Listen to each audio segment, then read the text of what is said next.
안녕하세요. 시장을 배우는 시간, 매경학교에 입학하신 여러분 환영합니다. 매일경제TV 머니클래스의 이혜린입니다. 안녕하세요. 여러분의 머니 멘토 머니클래스의 김현주입니다. 단순한 뉴스, 그 너머에 돈이 흐르는 원리, 시장이 움직이는 배경, 내 자산을 키우는 방법을 배웁니다. 투자 어렵다고만 느껴지셨나요? 머니클래스와 함께면 다릅니다. 실전 투자에 꼭 필요한 지식과 인사이트, 오늘도 쉽게 공부해보도록 할게요. 연주 씨, 오늘 1교시 어떤 수업 준비되어 있나요? 네, 오늘 첫 번째 수업 1교시에서는요. 한규범 작가의 지수를 넘어 압도적 수익을 이끄는 투자 불패 공식, 주도주 사이클 절대 법칙 수업이 준비되어 있고요. 2교시에서는 강창희 행복 100세 자산관리 연구회 대표의 행복 100세 인생 설계, 자산 설계 그 일부 수업이 준비되어 있습니다. 여러분의 돈 공부 파트너 머니클래스와 함께 투자, 주식, 부동산, 금리까지 매일같이 쏟아지는 정보 속에서 진짜 나에게 필요한 건 무엇인지 헷갈림은 줄이고 실력은 높이는 시간. 기초부터 탄탄하게 실전까지 똑똑하게 원 스텝, 투 스텝 차근차근 한 걸음씩 공부하는 머니클래스. 지금 바로 시작합니다. 고고!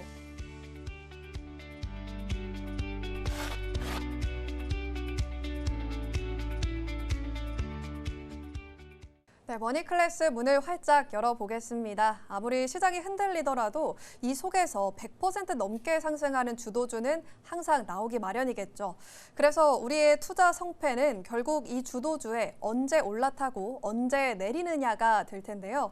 여기에 대한 다양한 법칙들과 또 해법들을 알고 있는 선생님을 오늘 모셨습니다.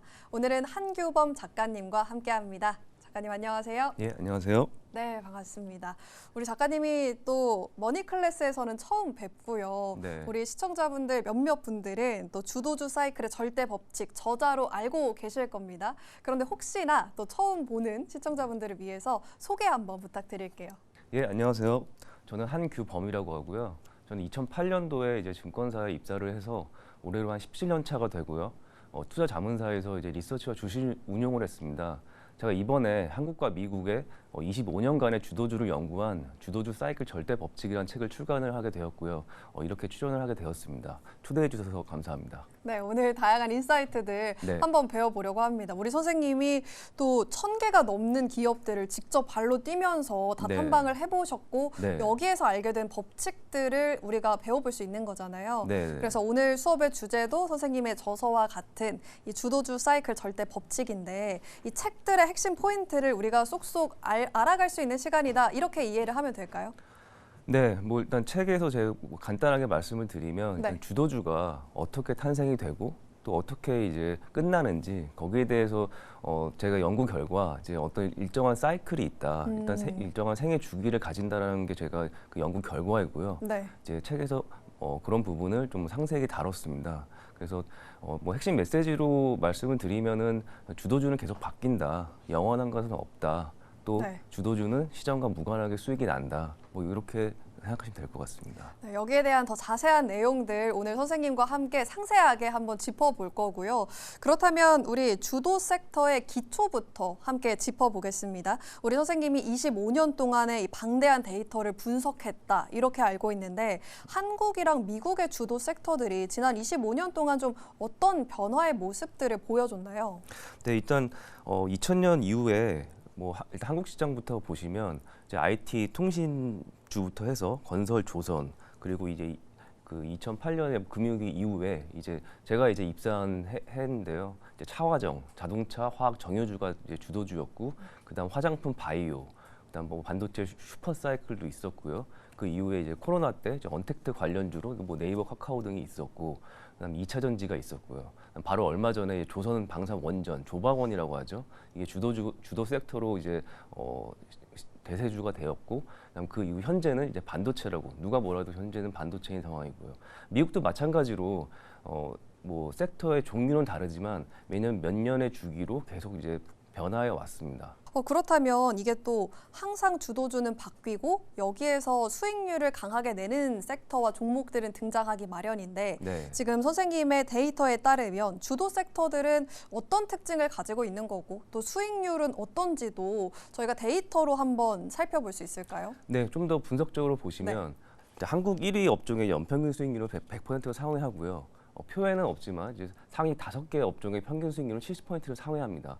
같은 기간 지수 수익률과 비교해 보면 그 주도 섹터, 주도 업종의 수익률이 압도적인 것을 아실 수가 있습니다.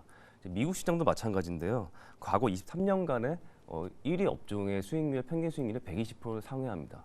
마찬가지로 미국도 상위 5개 업종의 그 연평균 수익률은 70%가 넘고요. 지수와 비교해 보아도 나스닥이나 S&P 500과 그 업종 수익률이 훨씬 더 압도적인 것을 아실 수가 있습니다. 여기서 두 가지 큰 중요한 의미가 있는데요. 첫 번째는 주도주는 계속 바뀐다는 겁니다. 표에서도 보시면 아시겠지만 거의 매년 주도 1위 업종과 그 상위 업종은 변화를 하고요. 그다음 또 한 번 또 중요한 것은 주도 업종은 시장과 무관하게 수익을 나고 있습니다. 네. 뭐 대표적으로 2024년도를 보시면 국내 같은 경우에 약세장이었습니다. 그때 국내에서 유행했던 말이 이제 국장 탈출은 지능순이다 이런 말이 네. 유행을 했었는데요. 그때는 모두가 이제 미국 시장에 관심이 있었죠. 그 해에도 수익률을 보시면 전력기기, 그러니까 전기 장비라고 되어 있는데 이제 전력기기를 말합니다. 전력기기 섹터는 100% 이상 수익이 났고요. 대표 종목으로 HD 현대일렉트릭이 있었습니다. 주가가 한 4-5배 정도 올랐던 걸로 기억을 하고요. 그 외에 방산 조선주들도 그 해의 주도 섹터였습니다. 이처럼 시장과 무관하게 시장이 약세장이든 강세장이든 주도 업종은 매년 그 수익을 난다는 것을 아실 수가 있습니다. 사실 우리가 어떤 주도주에 올라타고 내려야 하는 그 시기를 맞추는 게 수익에 있어서 가장 큰 요인이 그렇죠. 아닐까 하는 생각도 드는데요. 그렇다면 주도주를 어떤 요건을 갖췄을 때 우리가 주도주라고 이야기를 할 수 있는지, 그리고 더불어서 저의 개인적인 궁금증으로 주도주를 어떤 조건상에서 매수하면 수익을 볼 수 있는지 그 시기도 가늠을 해볼 수 있을까요? 일단 주도주를 말씀드릴 때 정배열이라는 걸 말씀을 드려야 되는데요. 네. 일단 정배열이라 하면 이제 그 차트상에서 이동 평균선이 나란히 배열된 형태를 말합니다. 좀 더 구체적으로 말씀드리면 그래서 차트를 한번 열어보시면 이제 캔들 차트가 있고 그다음에 선들이 보이실 텐데요. 이 선들이 바로 이제 이동 평균선이라고 합니다. 그래서 그 주도주의 같은 경우는 대세 상승을 하기 때문에 그 주가가 올라가면서 자연스럽게 단기, 중기, 장기선이 위에서부터 나란히 배열이 되게 됩니다. 네. 이 형태를 이제 정배열이라고 말씀을 드리고요. 이걸 제가 강조드리는 이유는 제가 이제 한국과 미국의 25년간의 주도주를 이제 그 연구를 했는데 그 제가 찾아낸 단 한 번의 예외도 없이 모든 주도주가 거쳐가는 어떤 공통의 출발선이었습니다. 이 출발선을 시작으로 해서 이제 대세 상승을 이어갔고요. 그렇기 때문에 저는 정배열을 말씀드립니다. 다만 주의하실 점은 모든 정배열된 종목이 주도주가 되는 것이 아니라 네. 그러니까 주도주의 그러니까 충분 조건이 아니라 필요 조건입니다. 그러니까 최소한의 요건이 주도주는 정배열 차트를 만든다. 이렇게 이해하시면 될 것 같습니다.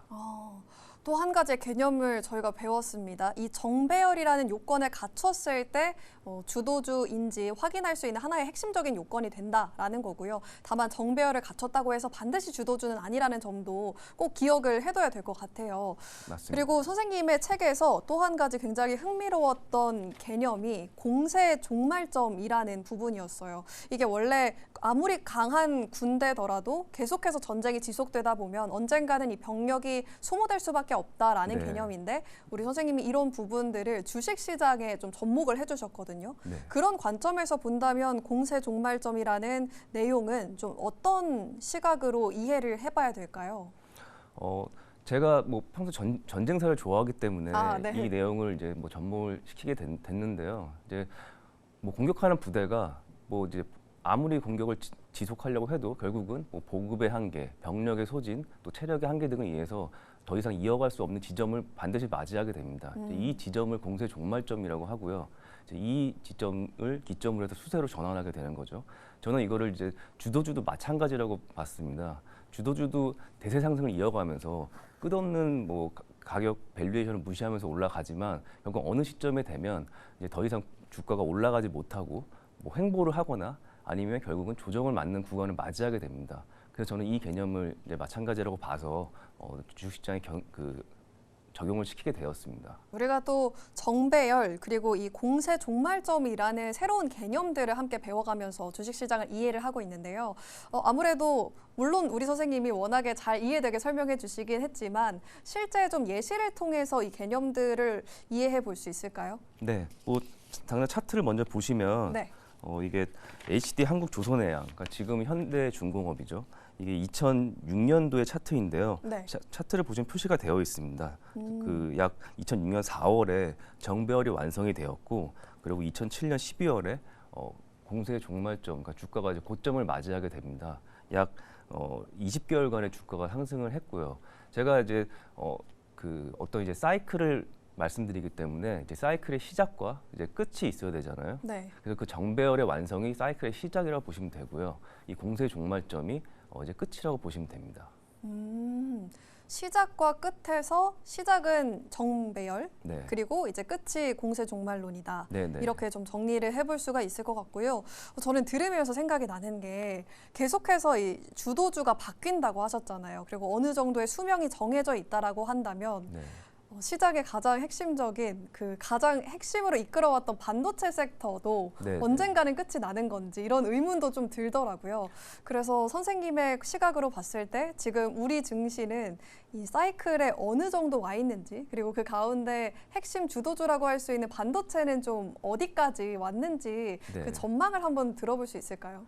네. 네. 지금 사실은 저는 뭐 지수는 큰 의미가 없다라고 말씀을 드리고요. 이제 그 이유는 뭐 이제 다 아실 겁니다. 이제 그 반도체 탑2 두 종목의 시가총액이 네. 이제 뭐 절반 이상을 상회하기 때문에 사실상 지수는 그 종목에 따라서 그러니까 따라갈 뿐이다라고 말씀을 드리고 지금 이제 증시 대신에 이 두 종목이 그러니까 삼성전자와 SK 하이닉스가 어디에 와 있냐라고 봤을 때 작년 각각 삼성전자는 작년 9월, SK 하이닉스는 작년 7월에 정배열이 완성이 돼서 현재 10개월, 12개월 차가 됩니다. 다만 저는 본격적으로 반도체 종목이 상승한 게 9월이기 때문에 두 종목 모두 그냥 9월이라고 판단을 해서 간주를 해서 지금 약 10개월 정도 되어 있다라고 보시면 될 것 같습니다.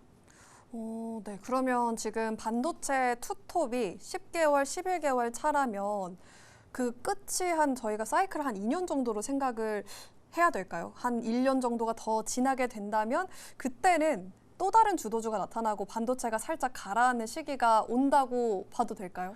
저는 그렇게 생각을 하고요. 네. 그리고 이제 2년의 사이클을 이제 제가 이제 말씀을 드리는데 네. 이제 모든 주도주가 2년까지 간다라는 의미가 아니라 네. 2년 안에 95%가 이제 종료가 된다라는 의미입니다. 그래서 제가 이걸 통계적으로 이제 생존 분석이라는 툴을 이용해서 그 결과를 냈는데요.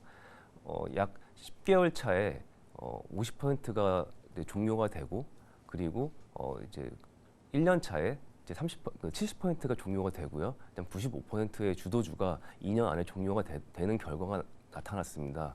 그래서 지금 그 반도체 같은 경우에 10개월, 12개월 차가 됐다고 하면 이제 최장 이제 뭐 2년까지는 갈 수가 있겠지만 네. 그 안에 이제 사이클이 종료될 가능성이 높다라고 보시면 될 것 같습니다. 현재 시점에서는 약 한 50% 확률로 지금 남아 있다라고 보시면 될 것 같습니다. 네. 우리 선생님이 데이터를 통해서 반도체 슈퍼사이클에 대한 이 전망들을 짚어주셨는데요. 이제 반드시 2년을 꼭 간다라는 개념은 아니고 이제 10개월, 11개월 차를 지나가고 있다. 그래서 앞으로의 전망들도 함께 데이터상으로 좀 예측을 해보는 게 굉장히 중요해 보입니다. 그래서 선생님들의 다양한 개념으로 이 전반의 흐름들을 함께 짚어보고 있는데요. 그렇다면 지금 실적이 좋은데도 주가가 빠지는 섹터들도 분명히 존재를 하잖아요. 네. 그런 종목들, 그런 섹터들의 흐름은 선생님의 그 개념상 어떻게 이해를 하면 될까요? 그게 성장률이 둔화된다. 뭐 네. 한마디로 말씀드리면 그렇게 되는데요. 대표적인 예가 이제 삼성전자라고 예시를 드리겠습니다. 이제 많이 아시니까 2016년에 이제 반도체 슈퍼 사이클이었고요. 그때 2019년도가 그러니까 올해를 제외하고 영업이익 59조로 사상 최대 실적이었습니다.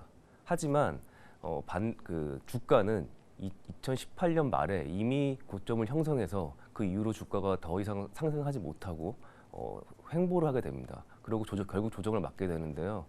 이 이유는 이제 결국은 영업이익 성장률의 둔화입니다.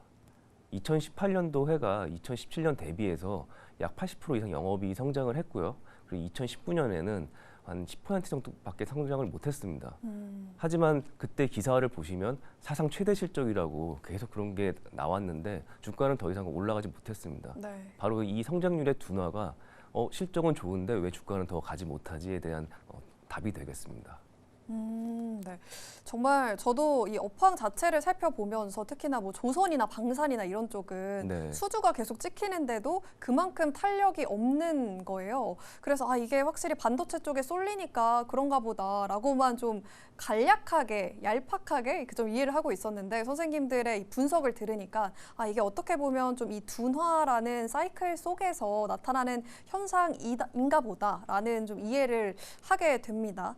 그래서 우리 보고 계시는 시청자분들이 가장 궁금해할 부분들이 네. 그렇다면 다음 주도주가 어디일까라는 부분일 것 같아요. 아무래도 반도체도 어느 정도 수명이 정해져 있고 그러면 분명히 그 다음 사이클, 그 다음 주도주가 탄생을 할 텐데 네. 우리가 어디에서 좀 기회를 찾아봐야 될까요?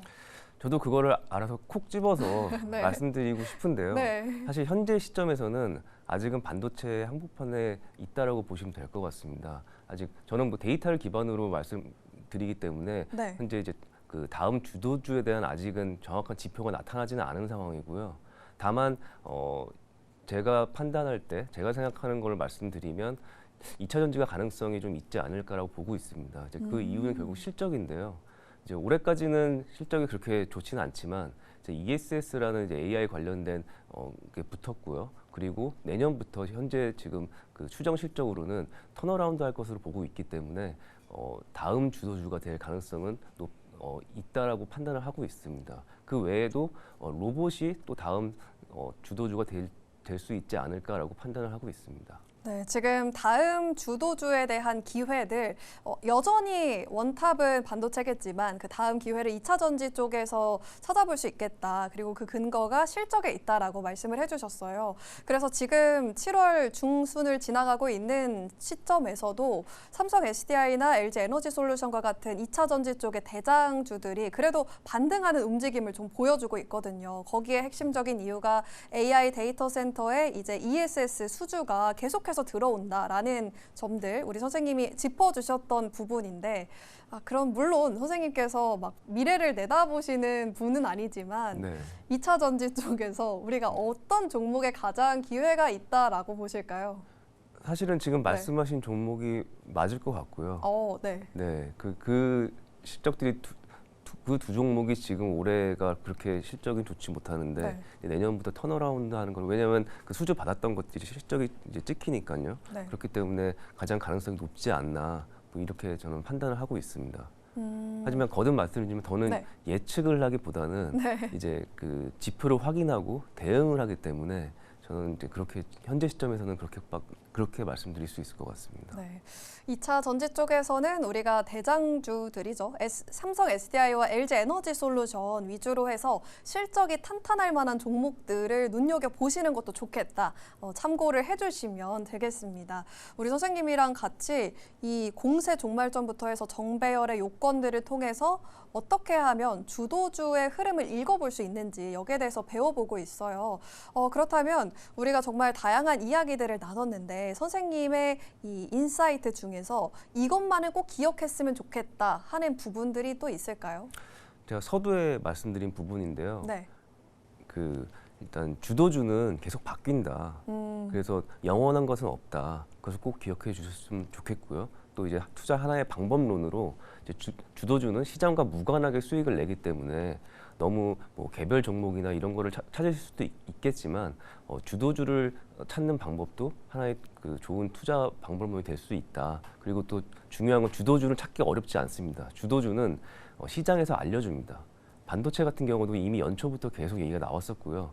작년 한 해 동안은 조방원, 조선방산 원전주들을 계속 시장에서 얘기하고 있었습니다. 그렇기 때문에 중요한 것은 제 책에서 설명드린 그런 지표들, 시간이 얼마나 지났는지, 상승을 얼마나 했는지, 그리고 실적이 얼마나 좋은지, 중요한 게 1년 차의 실적 폭발이기 때문에 이런 부분을 확인하셔서 투자하실 수 있을 것 같습니다.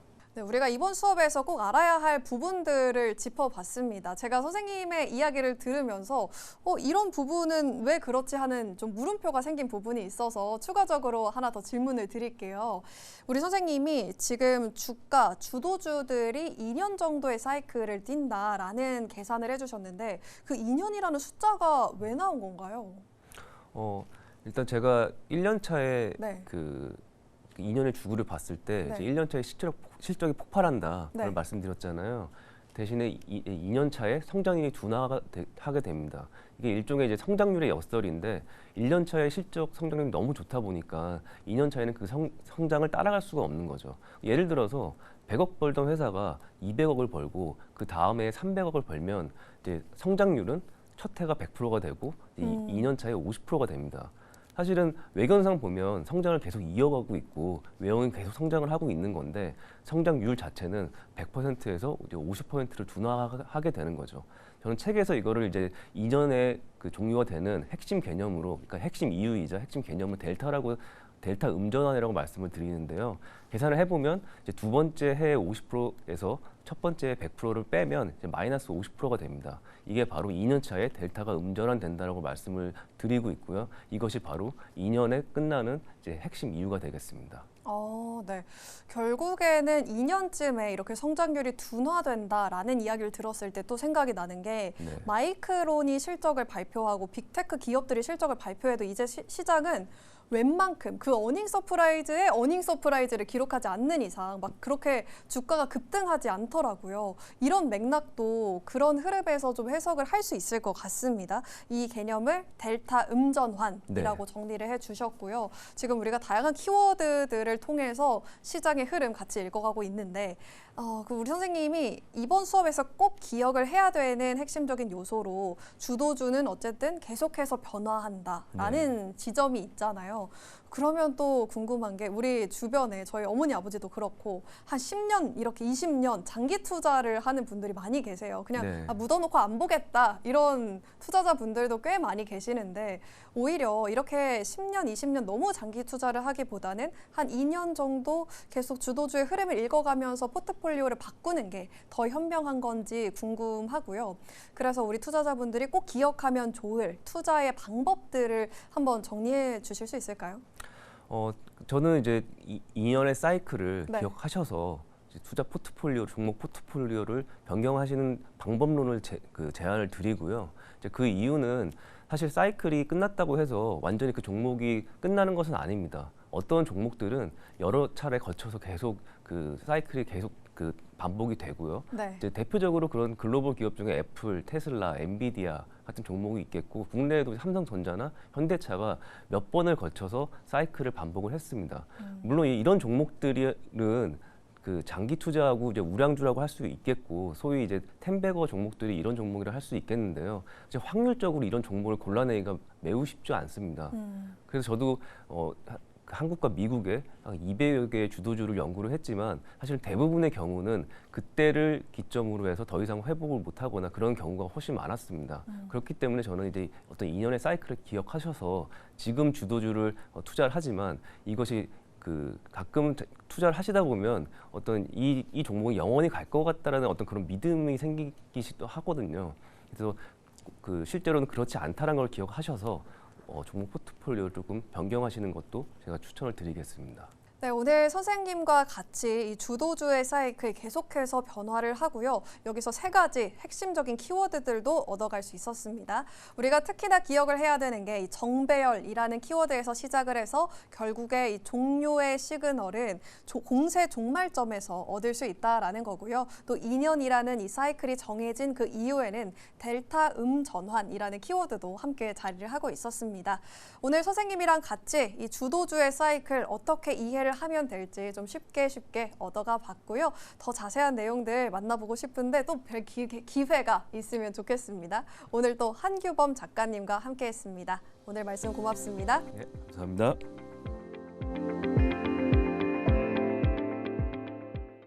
네, 머니클래스 2교시 본격적으로 출발해 보도록 하겠습니다. 이제 평균 수명이 길어질수록 생애 주기에 따른 자산 설계에 대한 중요성 정말 커지고 있는데요. 이제는 얼마를 버느냐 보다 이걸 어떻게 지키고 또 어떻게 운영하는지가 노후의 삶을 결정하는 시대가 됐습니다. 앞으로 저희 머니클래스 2교시에서 무려 4주 동안 행복 100세 자산관리연구회 강창희 대표님과 함께 행복한 노후를 위해서 인생과 자산 설계에 대한 다양한 이야기 나눠보도록 하겠습니다. 선생님 안녕하세요. 안녕하세요. 네, 환영합니다. 우리 대표님께서는 미래셋 부회장 겸 은퇴연구소장, 또 트러스트온 자산운용, 연금포럼 대표 등 다양한 또 방법에서 다양한 이야기를 나눠주고 계신데요. 먼저 우리 시청자분들께 자기소개 한번 부탁드릴게요. 네, 안녕하십니까. 강창입니다. 저는 그 53년 동안 금융투자업계에서 일을 해왔고요. 최근 한 20년 동안은 투자 교육, 노후 설계 교육 활동을 하고 있습니다. 내번에 걸쳐서 도움되는 말씀 드리도록 노력하겠습니다. 감사합니다. 네, 거의 국내 금융 이 교육 1호 전문가이시면서 시장의 큰 어르신인데요.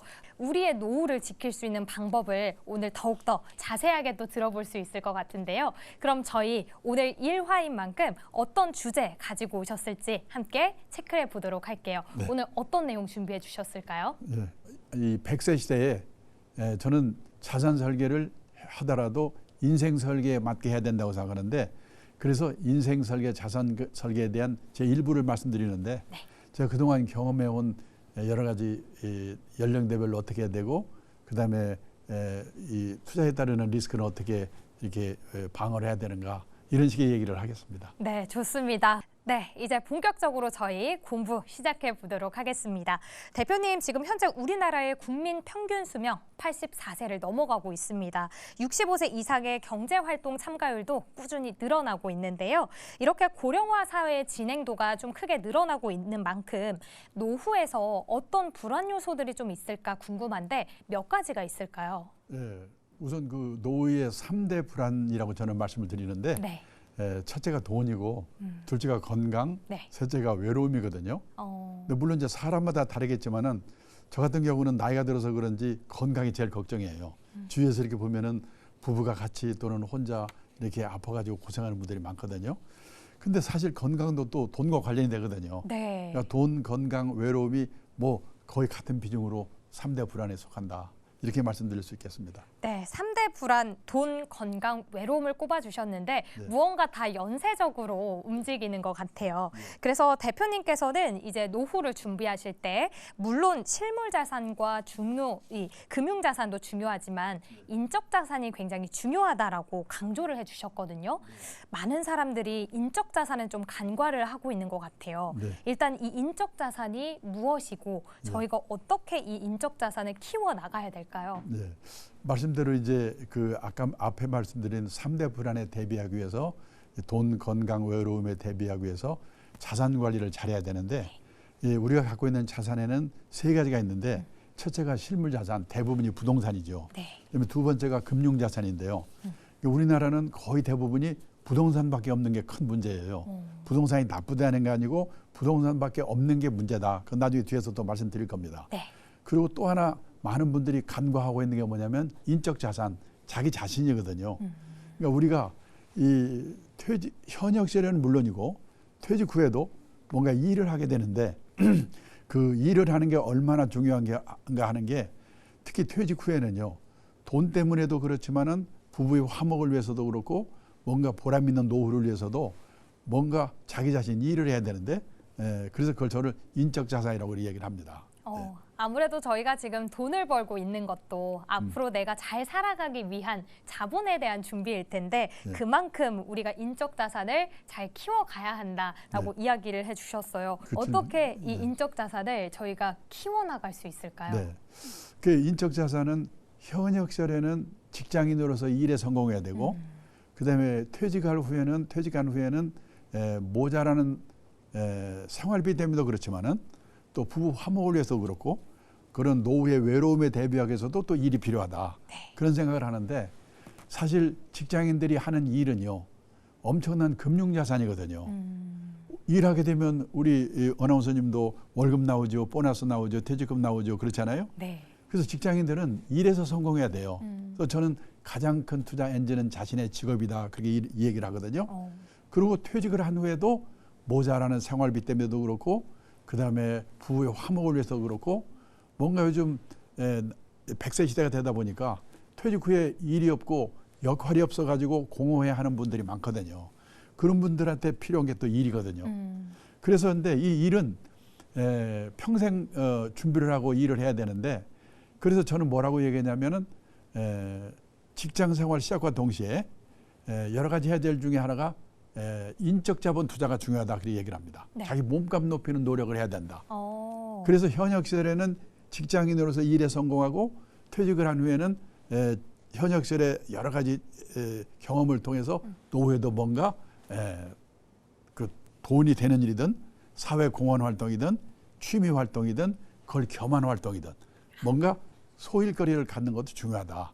그 일의 중요성을 이야기하고 있죠. 네, 요즘 뭐 쉬었음 청년이다 이런 것처럼 그냥 쉬고 있는 사람들이 참 많은데 네. 나의 가치를 높여줄 수 있는 취미도 될 수 있고 일도 있고 다양하게 키워나가야 한다라고 또 이야기를 해주셨습니다. 네. 자, 그러면 우리 대표님께서 네. 퇴직 후에 31년이 예. 이 현역시설에 67년을 사는 것과 비슷한 시간이다라고 이야기를 해주셨어요. 네. 거의 점점 노후가 좀 길어지고 있다라는 의미일 것 같은데요. 네. 그렇다면 이 평균 수명이 늘어난 시대에서 우리가 은퇴에 대한 인식 어떻게 좀 다르게 가져야 될까요? 그래서 기본적으로 저는 뭐냐면 생각보다 오래 산다. 뭐라고 살 것인가 이걸 생각해야 되는데 그래서요 보면은 재작년에 잡코리아 취업 컨설팅 업체 잡코리아라고 하는 데서 발표한 자료를 보니까 우리나라 40세 이상 직장인이 체감하는 평균 퇴직 연령이 51.8세래요. 요즘 뭐 대기업에서도 40대 후반의 명퇴들하고 난리지 않습니까? 네. 반올림에서 52세에 퇴직했다고 가정합니다. 그리고 83세까지만 산다고 가정하자. 왜 83세인가?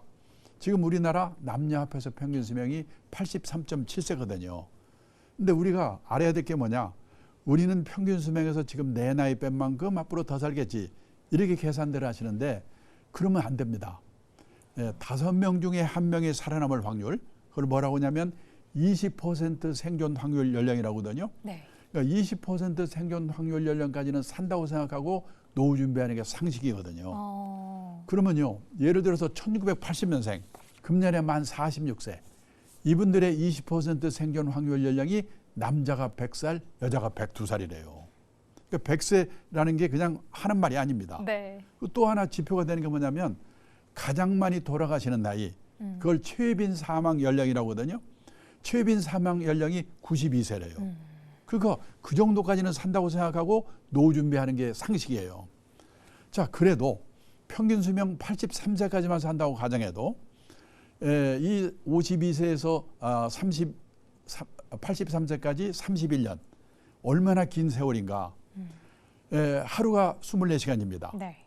현역 시절에는 엄청나게 바쁘거든요. 일해야지, 술 먹어야지, 연애도 해야지. 하루가요 100시간 있으면 좋겠어요. 근데 퇴직을 하고 나면 이놈의 시간이 안 갑니다. 잠자는 시간, 밥 먹는 시간, 화장실 가는 시간 다 빼도 최소한 하루에 11시간쯤 남거든요.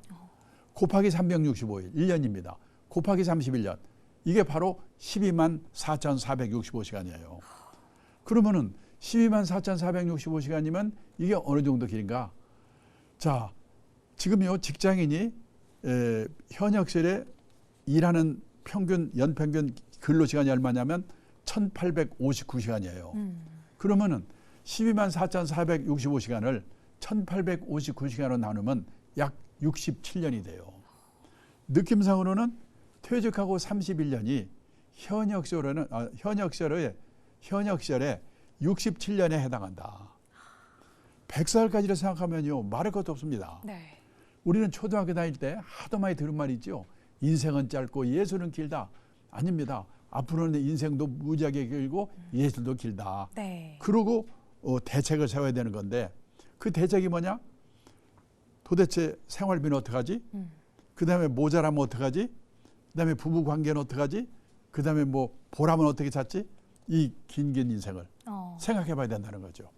네, 생각보다 긴 시간을 위해서 저희가 여러 것들 여러 가지를 잘 체크하고 준비해야 될 것 같은데 네. 앞서서 말씀해 주셨던 게 네. 우리나라 50대 가구의 자산 대부분이 부동산에 집중되어 있다라고 얘기를 해 주셨거든요. 네. 이게 참 위험한 구조가 될 수도 있을 것 같은데 이런 부동산에 집중된 자산 구조 저희가 노후 생활에서 어떤 위험 요소가 좀 될 수 있을까요? 네.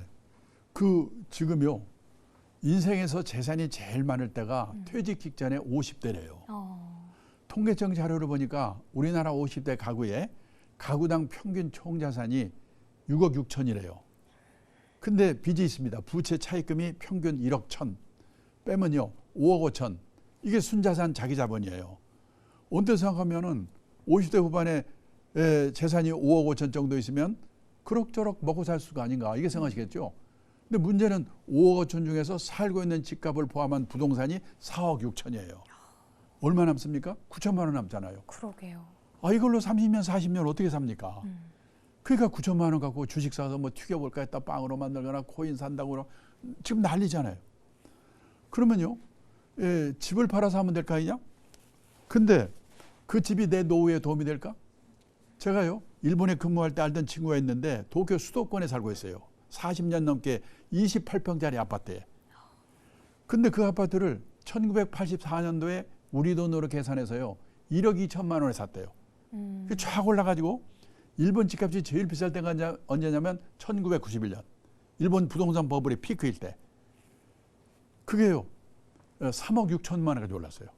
지금 거기 살고 있거든요. 제가 가끔 전화해서 물어봐요. 지금 너희 집 얼마냐? 작년 연말에 물어봤더니 한화로 우리 돈으로 3천만 원, 4천만 원에 팔릴지 말지래요. 그러니 그 3천만 원, 4천만 원 뭐 1년 생활비 될까 뭐 그 정도잖아요. 그러니까 우리도 10년 후, 20년 후 내 노후가 됐을 때 인구가 줄고 경제가 어려워지면서 일본과 같은 집값 하락 현상이 나타나면 나는 어떡하지? 걱정이 되는 거예요. 네, 확실히 지금 부동산만으로는 우리가 이 노후를 대비하기는 좀 굉장히 부담스럽습니다. 그런 상황에서 우리가 좀 체크해야 되고 매달릴 수밖에 없는 게 연금이지 않을까 싶은데요. 65세 이상의 고령자의 연금 수령 현황이 어떻게 될지도 좀 궁금하고요. 연금에 3종 세트가 있다고 하는데 그 역할이 무엇인지도 좀 궁금해요, 대표님. 그 말씀하신 대로 지금 우리가 선진국 하면은 돈 많은 나라 이렇게 생각하기 쉬운데 아니고요. 세상을 떠날 때까지 최소 생활비 정도를 연금으로 받을 수 있도록 이렇게 되어 있는 나라가 선진국이거든요. 복지 선진국. 네. 근데 우리나라는 그럴 수 있는 분이 학교 선생님, 공무원, 그다음에 군인 출신하고 일부 준비한 사람밖에 없거든요. 보통 사람은 있는 게 국민연금 하나 정도인데 저도 놀랐는데요. 우리나라 65세 이상 고령자 중에서 국민연금을 받는 나이가 65세잖아요. 노령연금. 그걸 몇십만 원에다 받는 사람이 70%밖에 안 돼요. 그리고 더 문제는 월 수령액이 60만 원 미만이 65%. 한마디로 껌값이에요. 그러게요. 100만 원 이상 받는 사람은 16%밖에 안 돼요. 그다음에요. 직장인은 퇴직연금 있고 또 개인연금 드는 거 있잖아. 근데 제가 놀랐는데요. 퇴직연금 적립된 금액을 가입자 수로 나눠보고 그다음에 개인연금 적립된 금액을 가입자 수로 나눠봤어요. 합쳐봤더니요. 8천만 원 좀 넘어요. 그걸 연금화 시켜봤자 한 달에 10몇만 원? 한꺼번에 받으면 2, 3년이면 다 없어져요. 없어요. 그러면. 남는 건 뭐냐면 달랑 집 한 채거든요. 근데 그 집이 내 노후에 도움이 될까? 지금 일본 동경에 가면 신도시, 우리말로 하면 분당, 일산 같은 신도시가 있는데요. 저녁에 가보면 불안돈 아파트가 많아요. 비어있어가지고. 일본의 빈집이 2018년에 849만 채라고 하더라고요. 2023년에 900만 채가 됐다고 하더라고요. 이게 10년 후가 되면 일본 집 3채 중에 한 채가 빈집이 될 거래요. 근데 우리나라도요. 작년 여름에 이 우리 주간 어느 한 일간지에서 빈집 특집을 발표했거든요. 놀랐는데 2023년 현재 우리나라도 빈집이 153만 채가 비어 있대요. 그 미분양 아파트까지 포함해가지고. 다들 그러면 시골에 농가주택이 비어 있는 거지? 아니에요.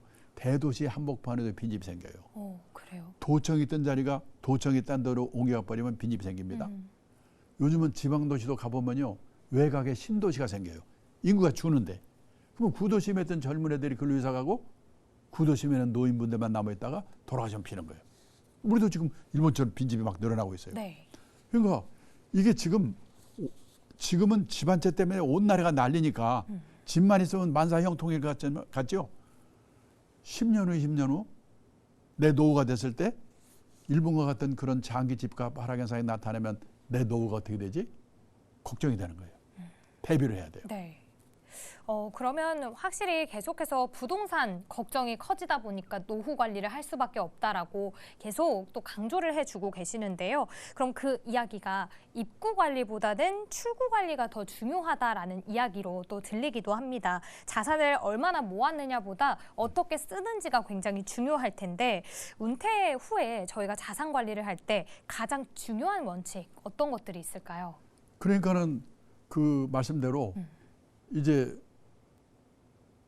부동산 하나밖에 없는데 그것도 걱정이 되고 쓸 돈이 없잖아요, 우선. 네. 저기 가용순 금융자산이 50대 평균이 9천만 원이라고 했잖아요. 그거를 30년, 40년 어떻게 꺼냈습니까? 그러니까 걱정이 되니까 지금 온 나라가 재테크 붐으로 난리잖아요. 네. 예. 오직 하면요, 외국의 언론인이 우리나라에 와가지고 4년 동안 특파원으로 근무하고 가면서 저보고 뭐라고 하냐면 한국에 와서 4년 동안 근무하면서 보니까 한국 사람들은 돈을 버는 방법, 그걸 자산관리에서 입구관리라고 했어요. 입구관리에 대해서는 쌍부로 결심이다. 그런데 나이가 60이 돼서 번 돈이 모자란다? 그러면 그 사람은 부자 될 확률이 별로 없잖아요. 네. 그럼 맞춰 사는 방법을 보여야 되죠. 또 운 좋게 부자가 됐다? 그러면 아름답게 쓰는 방법. 그 사람을 자산관리에서 출구관리라고 표현했어요. 네. 한국 사람들은 입구 관리에 대해서는 무죄결심인데 출구 관리에 대해서는 집에서 가르치냐, 학교에서 가르치냐, 사회에서 가르치냐. 공부가 너무나 안 됐다. 뭐 저도 잘 이러고 가는 들어본 거예요. 단어는 아닌 것 같아요. 이러고 가는 거예요. 그러니까 참 이게 뭐냐면 그냥 있는 게 달랑 집 한 채밖에 없는데 혹시 일본과 같은 그런 현상이 내 노후에 10년 후, 20년 후 나타나면 어떻게 될까? 걱정을 안 할 수가 없죠. 네, 노후에서 소비와 그리고 절약의 균형을 저희가 잘 맞춰서 준비를 해야 될 것 같습니다. 또 제가 선생님 강의를 좀 봤는데 은퇴 빈곤의 가장 큰 위험 요인 한 5가지가 있더라고요. 네. 창업 실패, 중대 질병, 황혼 이혼, 금융 사기, 성인 자녀를 꼽아 주셨습니다. 이 5가지 중에서 특히나 우리나라에서 좀 주의해야 할 리스크 어떤 것들이 있을까요? 저는 이 5가지가 다 문제가 된다고 생각하는데 네. 예를 들어서요. 지금 그 첫째가 뭐냐면 준비 없이 은퇴 창업했다가 실패하는 리스크인데요. 지금 자영업이 엄청나게 줄잖아요. 네. 얼마 전까지만 해도 저는 전체 취업자의 자영업의 비율이 25%로 알고 있었거든요. 네. 근데 엊그저께 보니까 20%로 줄었더라고요. 5%. 제가 단골로 다니던 음식점 2개, 지난주에 2개가 폐업했다고 그러더라고요. 공실도 되게 많아졌잖아요. 예. 그런데 선진국은요, 평균이 10%예요. 그러니까 어떻게 보면 그 정도 될 때까지는 자영업이 계속 줄을 거예요. 근데 준비 없이 창업했다가 3년 이내에 폐업하는 확률이 뭐 50% 이러잖아요. 그럼 폐업 비용 또 들어요. 네. 그 빈곤에 빠지는 거예요. 그다음에 금융 사기. 저도 지금 AI로 제가 빨간 옷 입고 나와서요. 어느 회사에 무슨 주식이 좋다고 하고 있어요. 그런데 그 황당한데 사람들이 넘어가는 게 왜 넘어가는가 보면요. 고학력자도 넘어가요. 그 뭐냐? 욕심이거든요. 예를 들어서 한 달에 3천만 원 가지고 1억 만들어준다고 그렇게 사기를 치는 거예요. 또 저도 지금 당황해서 말이죠. 친구에도 잘 해결이 안 되고. 근데 이게 욕심 때문에 그런 거거든요. 금융사기 당하는 리스크. 그다음에 중대질병 걸려서 돈 퍼붓는 건강 리스크. 그다음에 성인 자녀 리스크. 지금 성인이 돼가지고요. 생활비를 부모한테 의존하는 캥거루가 313만 명이래요. 그 부모가 노후가 어떻게 되겠습니까? 그다음에 황혼년 리스크. 황혼년이 들고 있거든요. 황혼년 하게 되면 재산이 반으로 나눠야 되잖아요. 잘못하면 빈곤에 빠지는 거예요. 이 5가지를 잘 미리미리 알고 준비해야 되는 거죠. 대비해야 되는 거죠. 5가지 중에서 가장 큰 리스크 딱 하나만 뽑는다면 뭘까요? 하나 뭐냐면 이게 요즘 갑자기 늘어난 거기 때문에 말씀드릴 게 네. 황혼연 리스크인데요. 아. 네. 왜 그러냐면 지금 보면요. 1970년대만 해도 연평균 이혼 건수가 15,000건 정도였어요. 그런데 2025년에는 88,000건으로 늘었는데 네. 옛날에는 결혼해서 4년 이내에 아이고 실수했구나. 신혼예언의 별이 높았거든요. 네. 근데 이게 2025년에는 결혼해서 20년 이상 된 소위 말하는 중년 황혼연의 비율이 1990년도만 해도 전체 이혼 건수의 5%밖에 안 됐는데 2025년에는 37%예요. 물론 젊은 분들이 결혼들을 안 하고 이혼이 줄어서 부풀려진 것도 있지만은 최근 10년 사이에도 거의 배 가까이 늘었거든요. 네. 그런데 제가 말씀드리고 싶은 건 이혼의 사유예요. 옛날에 이혼의 3대 사유가 뭐냐면 배우자 외에도 성격 차이, 돈 문제였거든요. 네. 요즘 하나 추가된 게 뭐냐면 퇴직한 남편이 집에서 얼쩡거리는 게 스트레스 받아서 이혼한대요. 그 말입니까? 근데 그런 사람들이 늘고 있어요. 그래서 저는 부부 화목을 위해서도 퇴직하고 나서 뭔가 일을 가져야 된다. 그걸 열심히 주장하고 있죠. 5가지 스트레스가 있는데 그 안에서도 황혼, 이혼이 되겠다라고 또 포인트를 짚어주셨습니다. 관계에 대해서도 여러 가지 좀 생각을 해봐야겠다라는 이 생각도 드는데요. 추가적으로 지금 AI 그리고 4차 산업혁명으로 기존의 일자리 수가 상당히 좀 줄어들 거다라는 이야기가 계속 나오고 있잖아요. 네. 이런 시대에서도 은퇴자들이 오히려 좀 기회가 될 수 있는 분야나 역량은 어떤 게 있을까 좀 궁금하긴 한데 간단하게 좀 이야기해 주세요. 저는 뭐 기획 그거보다도요. 네. 결국은 퇴직 후에도 일을 하기 위해서는 청년 실업이 넘치잖아요. 네. 그러니까 젊은 사람들이 할 수 없는 일이거나 어. 할 수 있다고 하더라도 하려고 하지 않는 일을 할 수밖에 없어요. 네. 그래서 가능하면 할 수 없는 일을 하는 게 좋거든요. 그러기 위해서는 이 현역 시절에 네. 미리 그런 거를 준비를 하고 생각을 하고 그 자기 하고 있는 일과 미래의 직업과 연결시켜서 남과 다른 뭔가 자기만의 일을 만들어내는 거. 저는 창직의 시대라고 합니다. 네. 저도 이 50년 이 업계 일하면서 투자 교육, 노후 설계 교육을 어떻게 보면 창직을 한 거거든요. 그렇게 하게 되면 현재 하고 있는 일도 잘하게 돼요. 그래서 저는 현역에 계신 분들이 100세까지 살기 위해서는 뭔가 평생 현역 일을 해야 되는데 그러기 위해서 지금 하고 있는 일과 연관시켜서 미래 직업과 연결시켜서 남과 다른 일을 할 수 있는 일을 생각해 보세요. 그러면 지금 하는 일도 잘하게 됩니다. 이렇게 얘기를 하죠. 아, 네. 할 수 없는 일, 내가 찾아서 먼저 해 나가야 된다. 창직이라는 단어를 또 포인트로 짚어주셨습니다. 그럼 저희 이제 마지막 질문이 될 것 같은데요. 네. 대표님께서는 가장 확실한 노후 대비가 평생 현역이다라고 강조를 해주셨어요. 네. 그만큼 후반 시대에는 자기 만족을 추구하는 시기이다라는 뜻도 될 것 같은데 네. 우리 100세 시대를 살아갈 시청자분들을 위해서 인생 설계와 자산 설계 핵심 메시지 한 가지 이야기해 주신다면요. 앞에서 말씀드린 게 노후의 3대 불안이 돈, 건강, 외로움인데 3대 불안을 해소하기 위해서 이 자산 관리를 잘해야 되는데 자산 중에는 실물 자산, 주로 부동산이죠. 그다음에 금융 자산이 있는데 네. 그 두 가지 말고도 인적 자산. 저는 지나고 보니까 인적 자산이 가장 중요한 것 같아요. 저는 그 그러니까 좀 주니어 시절에 일본에서 연수를 받고 근무하면서 그 노인들이 일하는 사례를 보고 아, 앞으로는 퇴직하고도 오래오래 일해야 되는구나. 그리고 미리미리 생각하고 문제의식을 갖고 준비했던 게 큰 도움이 되거든요. 그래서 저는 현역에 계신 분들도 가장 확실한 노후 대비는 평생 재테크가 아니고 평생 현역이니까 내가 무슨 일을 할까 하는 것을 현역 시절에 미리미리 생각해보고 미리미리 준비하게 되면은 그 준비도 되면서 그다음에 현재 하고 있는 일도 잘하게 된다. 네. 다시 말씀드립니다만은 직장인은 가장 큰 투자 엔진은 자신의 직업이다.